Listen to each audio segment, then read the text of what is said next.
అందమైన పచ్చని అడవిలో సూర్యుడు మెల్లగా ఉదయిస్తూ అన్ని జంతువులకు కొత్త రోజును ప్రారంభిస్తున్నాడు. వావ్! ఈ అడవిలో ప్రతిరోజు కొత్తదేదో దొరుకుతోంది. ఈరోజు నేను ఒక ప్రత్యేకమైన సాహసం చేయబోతున్నాను. ఇక్కడ ఎక్కడో ఒక రహస్యం ఉన్నట్టుంది. దాన్ని నేను కనుగొనాలి. అకస్మాత్తుగా చెట్ల మధ్య నుంచి ఒక బంగారు వెలుగు కనిపించటం ప్రారంభమైంది. అయ్యో, ఇదేమిటి? ఇది సాధారణ క్యారెట్ కాదు. ఇది బంగారులా మెరిసిపోతోంది. దీన్ని నేను తాకి చూడాలా? ఇందులో ఏదైనా మాయ ఉండొచ్చా?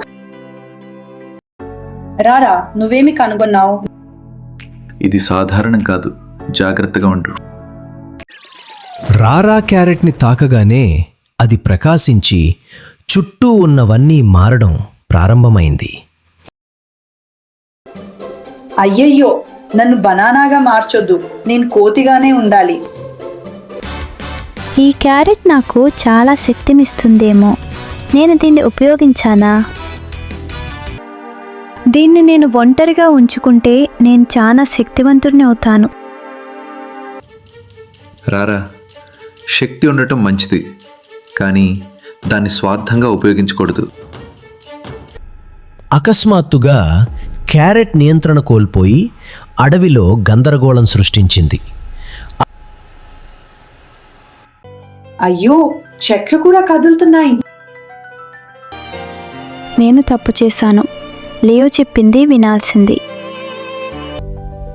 పర్లేదు రారా, మనమందరం కలిసి దీన్ని సరిచేద్దాం. నీ మనసును కేంద్రీకరించు.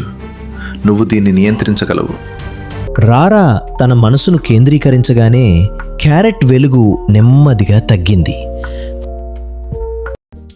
మనకు శక్తి ఉన్నా దాన్ని మంచి కోసం మాత్రమే ఉపయోగించాలి. ఇలా రారా ఒక పెద్ద పాఠం నేర్చుకున్నాడు. తదుపరి సాహసం కోసం సిద్ధంగా ఉన్నారా? Bye friends. Subscribe చేసి bell icon press చేయండి.